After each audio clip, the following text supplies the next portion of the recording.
के लड़के बालों को अपने लड़के बाले कर ले, क्योंकि यह देश यहोवा के पीछे चलना छोड़कर वेश्या का बहुत काम करता है। सो उसने जाकर दिबलैम की बेटी गोमेर को अपनी पत्नी कर लिया, और वह उससे गर्भवती हुई और उसके पुत्र उत्पन्न हुआ। तब यहोवा ने उससे कहा, उसका नाम इज़राइल रख, क्योंकि थोड़े ही काल में मैं यहू के घराने को इज़राइल की हत्या का दंड दूंगा, और मैं इज़राइल के घराने के राज्य का अंत कर दूंगा। और उस समय मैं इज़राइल की तराई में इस्राएल के धनुष को तोड़ डालूंगा। और वह स्त्री फिर गर्भवती हुई और उसके एक बेटी उत्पन्न हुई। तब यहोवा ने होशे से कहा, उसका नाम लोरुहामा रख, क्योंकि मैं इस्राएल के घराने में फिर कभी दया करके उनका अपराध किसी प्रकार से क्षमा न करूंगा, परंतु यहूदा के घराने पर मैं दया करूंगा और उनका उद्धार करूंगा। उनका उद्धार मैं धनुष व तलवार व युद्ध व घोड़ों व सवारों के द्वारा नहीं, परंतु उनके परमेश्वर यहोवा के द्वारा करूंगा।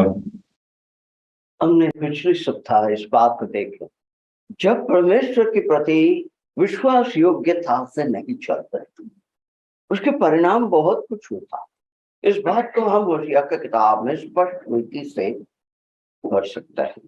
इन दिनों में जो भी उसके परिणाम के बारे में देखते हुए आए, पिछले सप्ताह हमने हिंसा से शुरू किया। हिंसा भी मनुष्य के जीवन में आ जाता है, और वो जब हिंसा उसके जीवन में जब प्रवेश करता है, उसके द्वारा उसको जिस उद्देश्य से परमेश्वर ने रखा, अर्थात इज़राइल को किस उद्देश्य से परमेश्वर ने एक राष्ट्र के रूप में नियुक्त करके निर्माण किया कानान प्रांत में, उसके विरुद्ध में वो लोग चलना शुरू कर। उद्देश्य यही था कि उन्हें देख करके दूसरे जो अंधकार में, अज्ञानता में, परमेश्वर के विरुद्ध में अपने जीवन को बिता रहे हैं, वो लोग सच्चे परमेश्वर को जाने पहचाने। यही उद्देश्य था कलीसिया को निर्माण करने का। मगर ये लोग क्या करने लगे, उसके विरुद्ध में जाने लगे। इसको हमने पिछले हफ्ता होशिया के 6 अध्याय के 8 पद से देखा है। वहां पर परमेश्वर इस बात को कहते हैं, गिलियद ऐसी एक शहर है जहां पर दुष्ट था, अनाज्ञाकारी था, अधार्मिक था के काम होती है, और ये लोग लहू के दोष से भरे हुए लोग हैं। इनके हाथ में लहू। ये लहू किस लिए है? हमने गिलियद के बारे में पुराना नियम से कुछ बातें देखे थे, किस प्रकार से ये लोग अपनी ही प्रांत में रहने वाले प्रजाओं को दूसरों के मतलब को पूरा करने के लिए, मतलब अत्याचार, हत्या, ये सब करने के लिए दे देते थे। मगर हमने पिछले सप्ताह इस बात को देखे थे यिर्मयाह का किताब से, गिलियद में ऐसी एक सुंदर एक दवाई बनाएगा। वो हर प्रकार के शरीर की वेदना या शरीर में हुए बीमारियों को चंगाई कर सकता था। The ointment of Gilead. ऐसी प्रांत में रहे हुए लोग, जिस प्रांत को लोग चाहते हैं उस दवाई के लिए, और वहां के लोग इस प्रकार के अपने व्यर्थ में जीवन बिताना, कितने अफसोस की बात। अब कहते हैं मसीह शांति का दाता है और संसार का ज्योति है। मगर मसीह लोगों की जीवन किस प्रकार है? उनकी व्यक्तिगत गवाही में अंधकार है, उनकी गवाही से अशांति पैदा होता है, शांति नहीं होता। यही है, उनको किस उद्देश्य से एक स्थान में रखा गया है, उस उद्देश्य के विरुद्ध में जाना। इस संसार में स्थानीय कलीसिया की सबसे बड़ा समस्या यह अभी का नहीं है, हर प्रांत में, हर जगहों में किसी भी नाम से बोल दीजिए, स्थानीय कलीसिया की सबसे बड़ी समस्या यही है कि मसीह को और परमेश्वर वचन को प्रथम स्थान देना। मुख्य तो कहते हैं, शायद दिल में भी ये इच्छा हो सकता है, मगर उसे अपने जीवन में लागू कराने से दूर रह जाते हैं। इस कारण से कुछ ऐसी जगहों में ऐसे भी होता है, लोगों को पता ही नहीं है ये एक मसीह है। कितनी अफसोस की बात है। हमें एक गवाही के रूप में रहने के लिए, मगर इस संसार के विभिन्न समस्याएं जो हमारे शरीर से संबंधित रखता है, जैसे हिंदी में कहते हैं रोटी कपड़ा और मकान, ये हमेशा प्रथम स्थान ले लेगा। और दूसरी बात क्या है कि जब प्रसन्न करना, इस बात के बारे में विचार करेंगे तो ज्यादा से ज्यादा हम मनुष्यों को ही प्रसन्न कराते, परमेश्वर को नहीं। ये सब कमजोरी है। इसी कमजोरी के कारण से मसीह जीवन के गवाह है, उसकी प्रभाव लोगों के बीच में नहीं होता। अब आगे बढ़ते हुए जब जाते हैं तो इनके अंदर ना समझ फैल जाता, अधिक बढ़ते जाता दिन में दिन। किसकी ना समझ? पैसा के विषय में नहीं, कैसे अपने जीवन को इस पृथ्वी में संभालना है उसके विषय में ना समझ नहीं, इन्हें क्यों परमेश्वर ने बचाया है उसके बारे में ना समझ। और इनकी महत्व क्या है परमेश्वर के सामने प्रचार करने के समय पर बोलेंगे प्रभु यीशु क्रिस्त की वचन को ही निकाल करके सुसमाचार से मेरे शरीर की हर एक खेस को परमेश्वर गिनती रखते हैं। ऐसी एक बहुमूल्य व्यक्ति है तो हमारे मुख्यत्व क्या है इस संसार में, और ये सारी बात कैसे हमें पहचान होता है? ये जो हमारे हाथ में दी हुई इस परमेश्वर को वचन, इसकी कीमत चुकाया गया और इसकी महत्व और इसकी मुख्यत्व को कितने विश्वासी अच्छी तरीके से समझते। एक नौजवान हमसे कह रहा था ये इतवार की जो मिनिस्ट्री क्या है, सिर्फ रेफरेंस देते ही जाते हैं, कुछ तो है ही नहीं। इसे सुनकर के हम गुस्सा नहीं होना चाहिए, आने वाली भविष्य की पीढ़ी का समझिए, क्योंकि हम वचन की मुख्यत्व को हमारे जीवन में क्या है करके समझे तो हम वचन को सीखेंगे। कभी भी इस बात पर हमें ध्यान रखना, आगे खड़ा होकर के प्रचार करने के लिए कभी भी वचन को मत पढ़िए। ऐसे करोगे तो आपके मसीही जीवन में बड़े नुकसान हो। मैं बार बार इस बात को बता चुका हूं, दोबारा इसी बातों को दोहराना पड़ता है। यह के जीवन के संकल्प क्या था? बंधुआई में जब बड़ा हुआ था वहां पर पैदा हुआ व्यक्ति है, उसके परिवार ने इस बात के ऊपर ध्यान दिया है कि इस पराये देश में ये गुलाम के रूप में जब रहते हैं तो भी मेरा लड़का परमेश्वर वचन की जानकारी पाना चाहिए, उसको सिखाएगा। मगर वो जब बड़ा हो गया, वचन में क्या पढ़ते हैं, उसने ये निश्चय किया अपने जीवन में वचन को सीखेगा, पालन करेगा, उसके बाद में सिखाएगा। अनुभव से परमेश्वर के उस पाठशाला में जब अनुभव हो करके जब हम बताते हैं उसका मतलब अधिक होता है। दिमाग की जानकारी से बोलने में अलग मतलब होता है, उसकी प्रभाव अलग होता है। इस बात को आप कितना पहचानते हैं मुझे पता नहीं है। ये बातें मैंने जो वचन को सीखना चाहते हैं कुछ ऐसे लोगों को मैंने बताया। एक भाई साहब थे विदेश में हमारे साथ, हमारे जीवन जैक हंटर करते। ये जैक हंटर कौन था?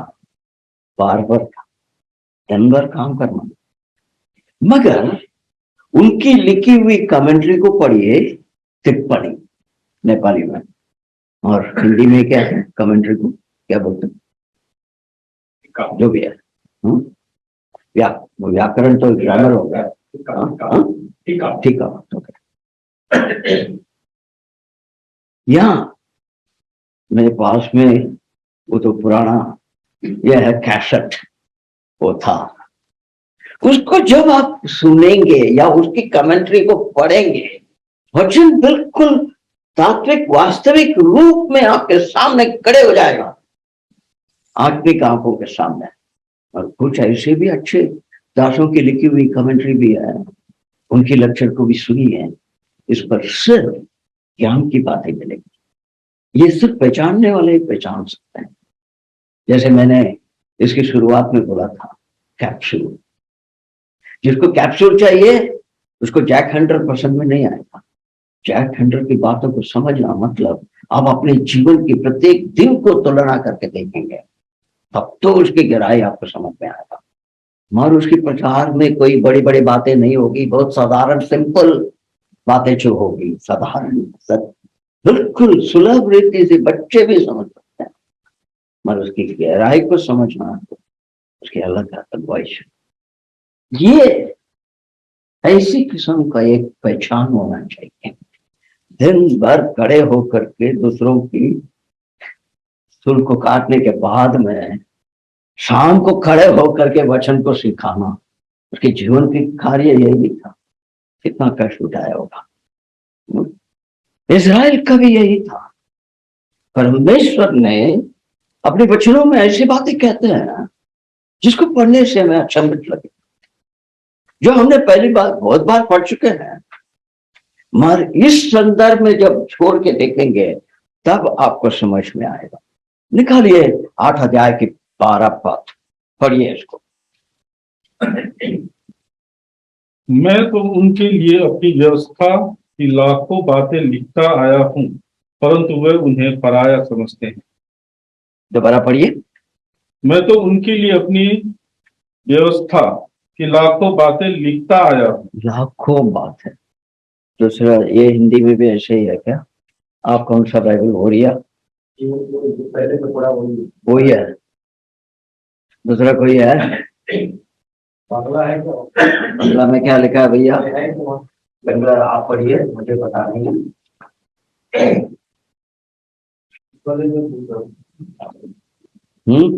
मेरे देश में जो व्यवस्था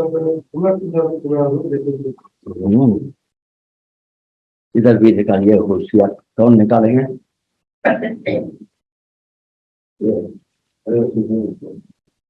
बड़ी बड़ी बात है।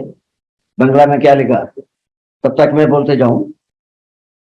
अंग्रेजी में इस बात को लिखा है कि मैंने इज़राइल को मेरे व्यवस्थाओं की महान बातों को लिखा है।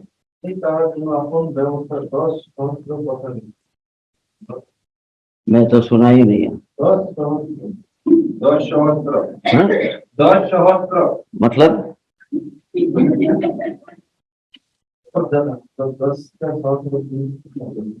ओके, यहां पर से हम देख लेंगे, ज्यादा समय बिताएंगे नहीं। कहते हैं कि परमेश्वर कहता है मैंने इसको हाथ में ऐसे मेरे नियमों की महान बातों को दिया है, मगर उसने क्या किया? उसे अनजान समझा। कभी कभी प्रचारक लोग कहते हैं ना भैया, कुछ लोग ऐसे सोचते हैं ये मेरे लिए नहीं है, ये लास्ट बेंच में जो बैठा है पीटर उसके लिए है। जब तक आप परमेश्वर का आवाज को सुनने के लिए सभा में नहीं आएंगे, उनकी वचन की महान बातों को सुन नहीं सकते। इसलिए बहुत प्रार्थना की आवश्यकता होता है। जब तक हम कहते हैं चंगाई के लिए हम बोलते हैं, दूसरी चीजों के लिए बोलते हैं, प्रभु ने बोला मांगो मिलेगा, इसलिए हम प्रार्थना करेंगे। मगर कितने बार हम सप्ताह भर प्रार्थना किए हैं कि इतवार के दिन पर प्रभु जी आप मेरे लिए कुछ वचन दीजिए, जो कड़ा होने वाला उसके माध्यम से आप मुझसे बात कीजिए। प्रार्थना करते हैं, यह अवश्य। जब तक हम उनके वचनों की गहराई को नहीं समझते, उसे अनुभव नहीं करेंगे, कैसे दूसरों को हम उसके उत्तमता को, उसकी अनोखापन को हम बता सकते हैं। निकालिए भजन संगीत। अच्छा एक मिनट भैया, ओ होशियार की किताब में उधर क्या लिखा है वो भाषांतर में? वही लाखों लाखों, बस वो भी लाखों लाखों भी ऐसी होता, मान बात। ठीक है, भजन संगीत का किताब 147 उसका 19 और 20 पद पढ़े। वह याकूब को अपना वचन और इसराइल को अपनी विधियां और नियम बताता है। किसी और जाति से उसने ऐसा बर्ताव नहीं किया और उसके नियमों को औरों ने नहीं जाना। यहाँ की स्तुति करो। कितनी सुंदर बात है। परमेश्वर कहते हैं मैंने याकूब को मेरे वचनों को दिखाया, भाई मेरे सारे विधियों को और नियम विधि विधान, ये सब चीजों को मैं इस्राएल को दिखाया। और 20 पद में कहता है कि दूसरे किसी जाति से ऐसे परमेश्वर ने व्यवहार नहीं, उनको ये मौका नहीं दिया। अब सोचिए, जैसे हिंदी में कहते हैं ना सदियों से, ऐसे कितने हजारों सालों से लिखी हुई ये किताब है। इसे कितने सुंदर रीति से परमेश्वर ने अपने आत्मा के माध्यम से संभाल कर इतिहास के विभिन्न परेशान और परीक्षाओं से भी इसे गुजार के देख कर भी 300 रुपया देने से आपके हाथ में मिल गया। अभी तो वो भी नहीं है, फ्री डाउनलोड में भी मिल जाता। कितना वर्षन चाहिए? 25 वर्षन चाहिए, वो भी मिल गया फ्री डाउनलोड। भैया ये फ्री तो मिल गया, हमारे ये फ्री का मतलब तो समझते हैं। परमेश्वर ने इतने अद्भुत काम किया है कि अपने सारे ज्ञान की बातों को हमारे हाथ तक पहुंचा दिए हैं। किस लिए? कभी हम बैठ के सोचते नहीं आना, जब अकेला बैठते हैं उस समय पर ये सब बातों को सोचना चाहिए। मुझे बचा करके परमेश्वर क्या क्या कर रहे हैं मेरे जीवन में, मुझसे क्या चाहना रख गए हैं। ये जो वचन को मैं हर वक्त पढ़ रहा, इसलिए इससे मैंने क्या सीखा, इससे परमेश्वर मुझसे क्या चाहते हैं।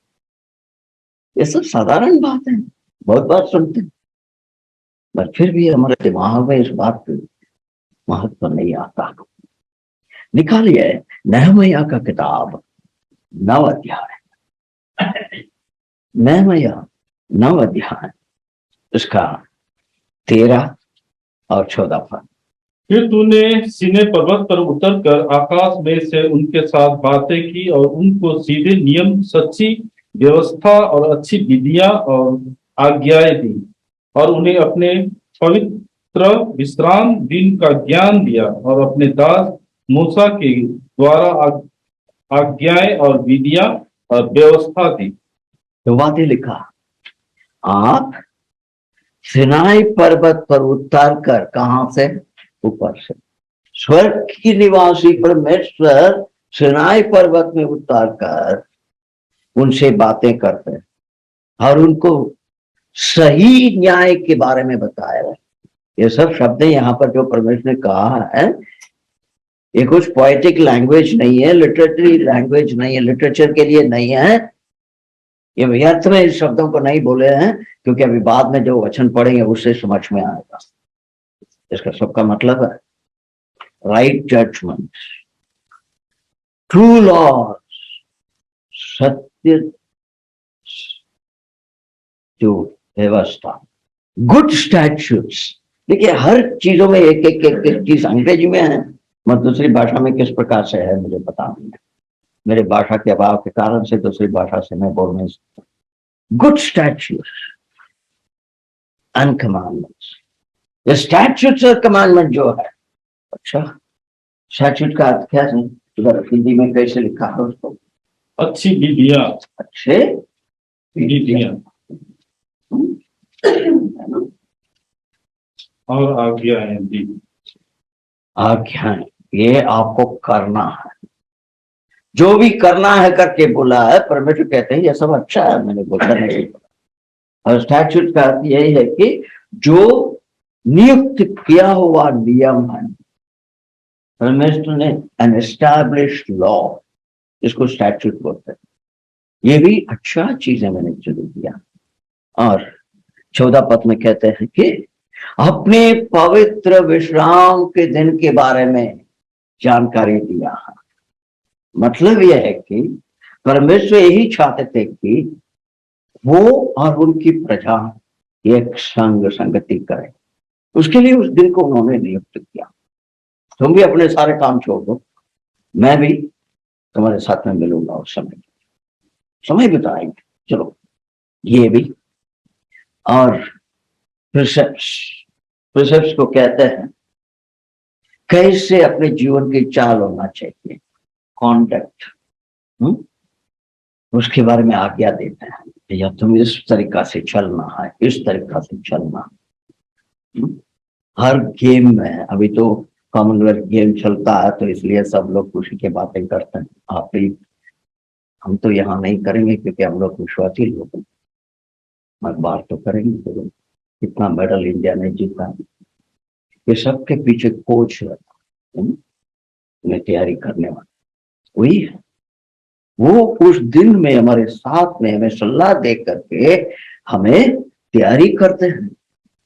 मतलब इस बात को मैं दोबारा जोड़ूंगा इतवार के साथ। कलीसिया में इतवार के दिन पर क्यों वचन पेश किया जाता है, ताकि छोटे से बड़े तक जो भी आएंगे सबको एक ही वचन से उनकी जरूरत के अनुसार पवित्र आत्मा के माध्यम से उनके जीवन के अगले कदम कैसे होना सप्ताह भर का, उसको ट्रेनिंग दे रहे। तुम्हें ऐसे चलना, तुम्हें यह सलाह है। और ये सब कैसे किया? अपनी दास मूसा के माध्यम से। और ये कौन है? राजघराने में पैदा होने के बाद में भी जब परमेश्वर ने बोला जा करके फिर उनको बोलो करके बोला तो मुझे बोलने को नहीं आता। मगर कलीसिया में क्या होता है, मैं विश्वासी भी होता है, अरे मैं अच्छा प्रचार कर सकता हूँ, इससे भी अच्छा कर सकता हूँ, इससे भी अच्छा कर सकता हूँ। और ये यहाँ पर एक व्यक्ति 40 साल परमेश्वर की उपस्थिति में होने के बाद में कह रहा है मुझे बोलने को नहीं आता। मैं क्या बोलूँ उसको? अगर उस व्यक्ति के माध्यम से इतने बड़े कार्य किया। हमने वचन में पढ़ते हैं ना, नया नियम में, अरे ये लोग कौन है? ये गलील में रहने वाले लोग इतनी अद्भुत बातें कह रहे। आपने कभी सोचे आपका मतलब ये है, आपका महत्व ये है, मुख्यत्व ये है, इसलिए आपको बचाया है परमेश्वर ने, उद्धार इसलिए दिया। निकालिए व्यवस्था विवरण की किताब। हमारे गाड़ी अभी आजकल बहुत स्लो चलेगी भैया, क्योंकि बहुत कुछ सीखना है इस बात से। दूसरे किताब की पढ़ाई कब होगी करके मत सोचना। चाहते हैं तो मुझे 1 महीने के बाद में छुट्टी दे करके दूसरा पढ़ाई कीजिए, फिर बाद में मैं आऊंगा इसी को लेकर। जी, व्यवस्था विवरण की किताब 4 अध्याय 6 से 8 पद तक, एक एक पद करके पढ़ेंगे। सो तुम उनको धारण करना और मानना, क्योंकि और देशों के लोगों के सामने तुम्हारी बुद्धि और समझ इसी से प्रकट होगी। अर्थात वह इन सब विधियों को सुनकर कहेंगे कि निश्चय यह बड़ी जाति बुद्धिमान और समझदार है। क्या कहेंगे? बड़ी जाति बुद्धिमान और समझदार। बुद्धिमान और समझदार लोग हैं। किस लिए कहेंगे? परमेश्वर कहते हैं कि इसलिए तुम इसे पालन करो, इसको अपने जीवन में संभालो, क्योंकि ये तेरे लिए ज्ञान और समझ की बातें हैं दूसरों के सामने। ऐसी बातें कहीं नहीं मिलता है, दूसरी किताबों में ऐसी बातें आप पा नहीं सकते। मुझे अभी भी याद है, एक प्रभु के सेवक भी पुराना नियम से पढ़ाई ले रहे थे। उस समय पर मेरा साला भी बैठा हुआ था। मेरा शादी तो नहीं हुई उस समय पर, मैं एक बैचलर था, वो भी एक बैठा हुआ था। वो सभा खत्म होने के बाद में उसने वो प्रचारक से बोला, मैं भी ये सब पढ़ा हूं, मगर एक डॉक्टर होकर के मैं कह सकता हूँ कुष्ठ रोग के बारे में इतना स्टेप बाय स्टेप पूरी डिटेल आज आपके द्वारा मेरे सुनने को मिला। मुझे अभी समझ में आ रहा है, इधर इतना बातें छुपी है। ये मतलब ये है कि परमेश्वर इस बात को हमसे कह रहे हैं कि सारे जातियों के सामने मेरे वचन को तुम सीखोगे तो वही तुम्हें बुद्धिमान और समझदार बनेगा। वो तुझे बना करके उनके सामने खड़ा करेगा और वो लोग भी ताजुब जाएंगे। सात पद। देखो कौन ऐसी बड़ी जाति है जिसका देवता उसके ऐसे समीप रहता हो जैसा हमारा परमेश्वर यहोवा, जबकि हम उसको पुकारते हैं। दोबारा पढ़िए। देखो कौन ऐसी बड़ी जाति है जिसका देवता उसके ऐसे देवता देवता। हाँ? या दूसरा पढ़िए जी। दूसरा क्या लिखा है? जल्दी पढ़िए, हमारा समय जा रहा है। सात पद। सात। व्यवस्था वर्ण 4 अध्याय के 7 पद।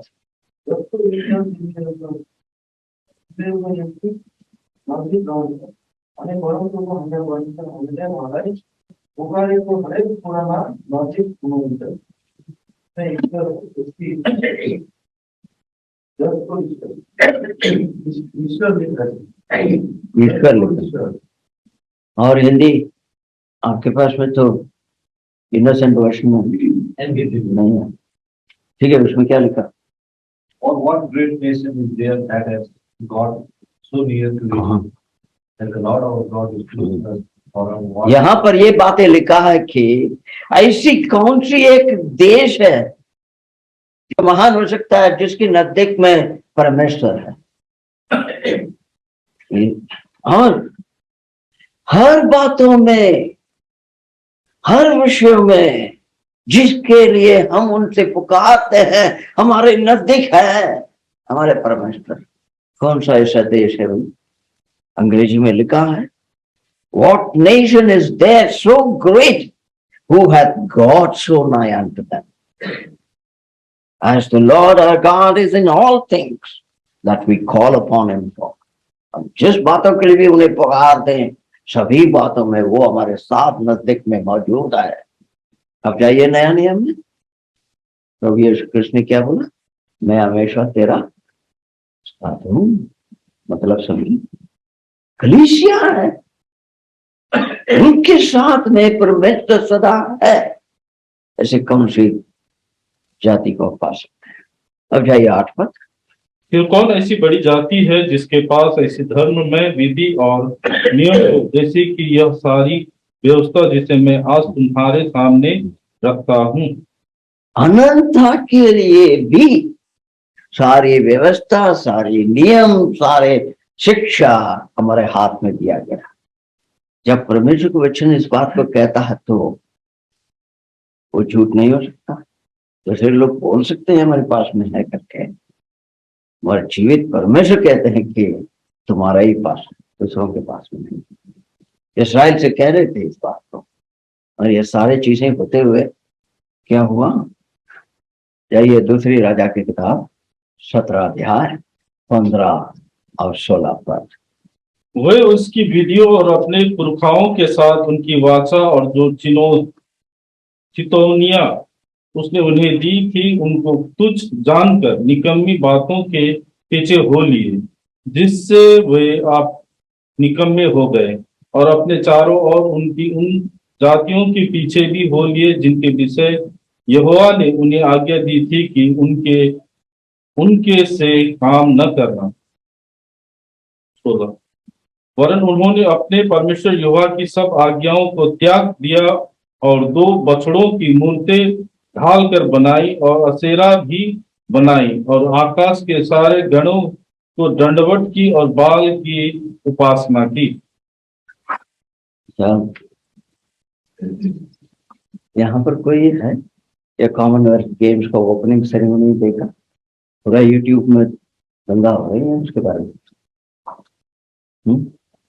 यहाँ पर जो लिखा है ना वही बात है।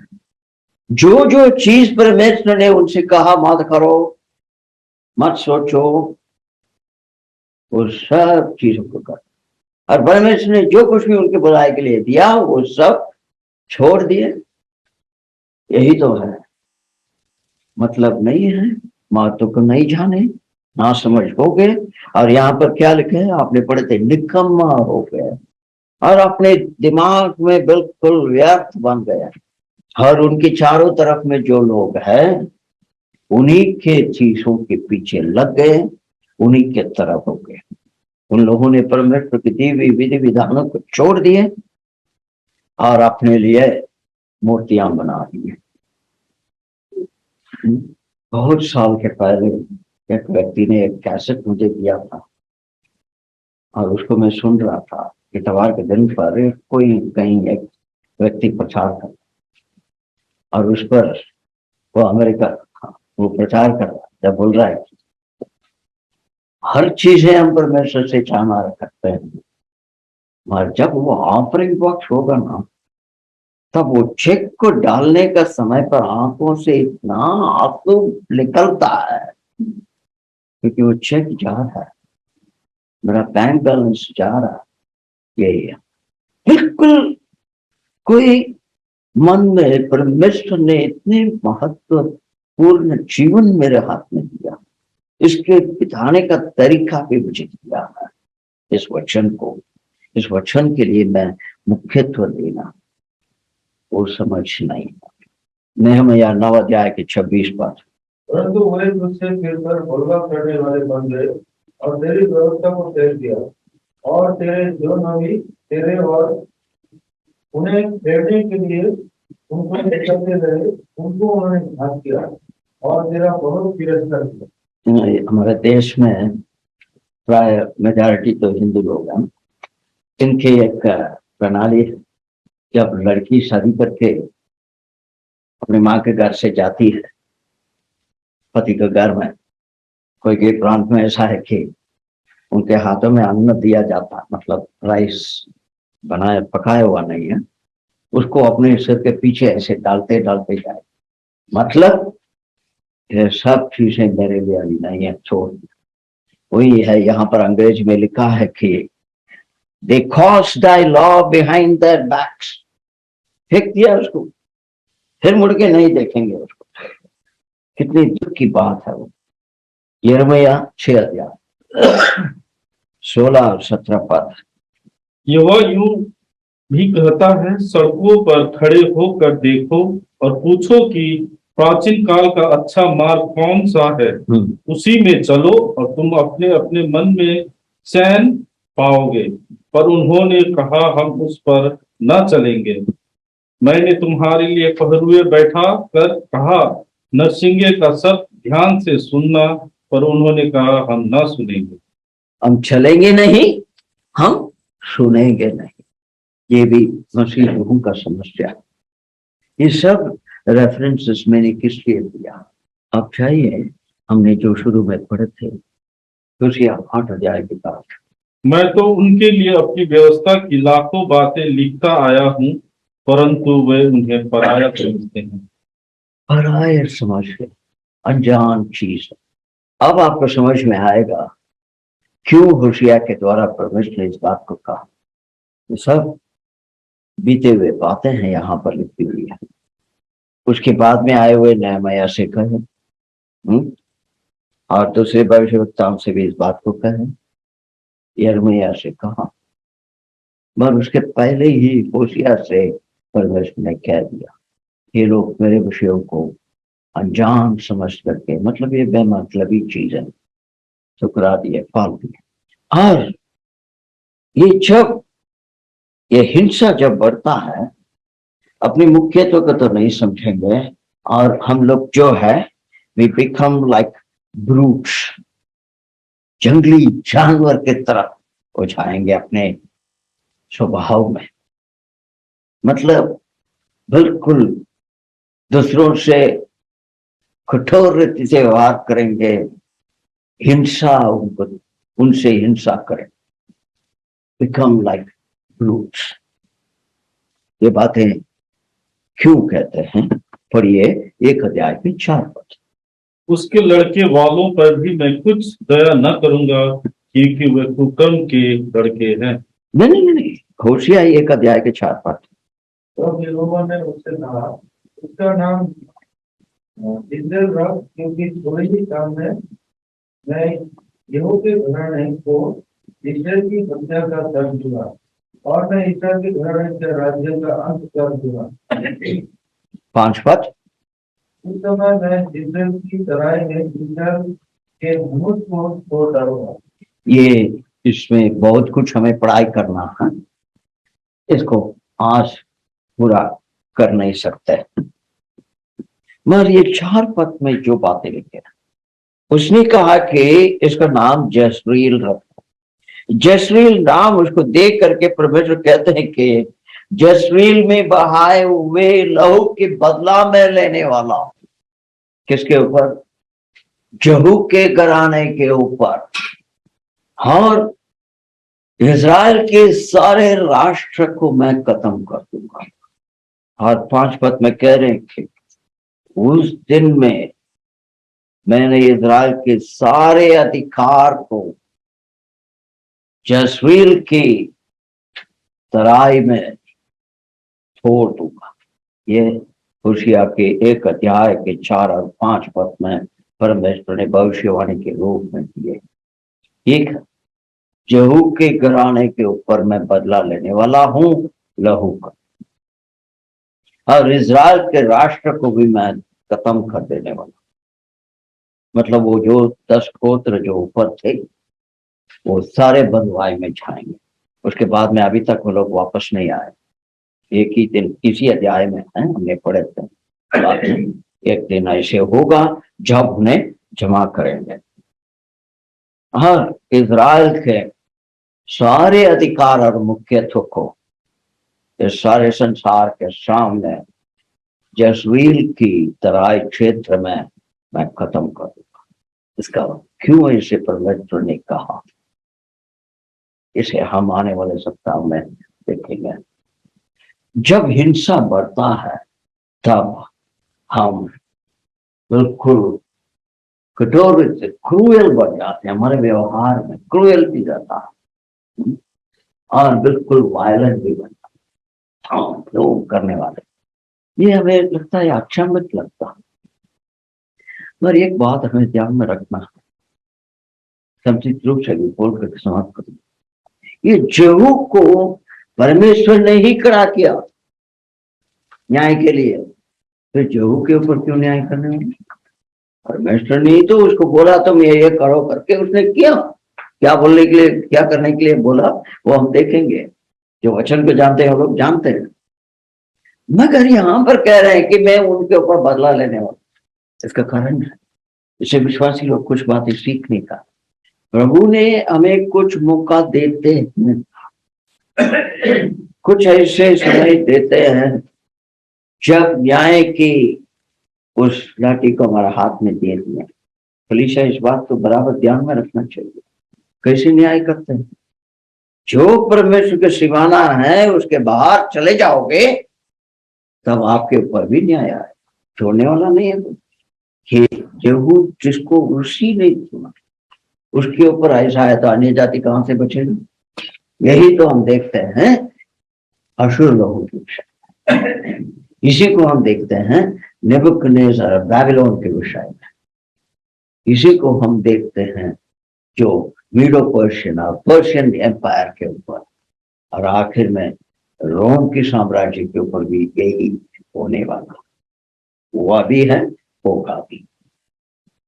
जो नवीन नया दिनों का जो रोम साम्राज्य होगा उनके ऊपर, इसको हम प्रकाश की किताब में पढ़ते हैं। देखिए, परमेश्वर कुछ लोगों को अपने काम के लिए खड़ा करता है, मगर उस काम को उनकी आज्ञा के अनुसार ही करना है, उससे अधिक नहीं करना। इसे हम हमेशा ध्यान में रखें। आने वाले दिनों में इस 4 पद के माध्यम से क्या क्या बातें परमेश्वर सिखाना चाहते हैं उसे हम देखेंगे। परमेश्वर में सहायता करें।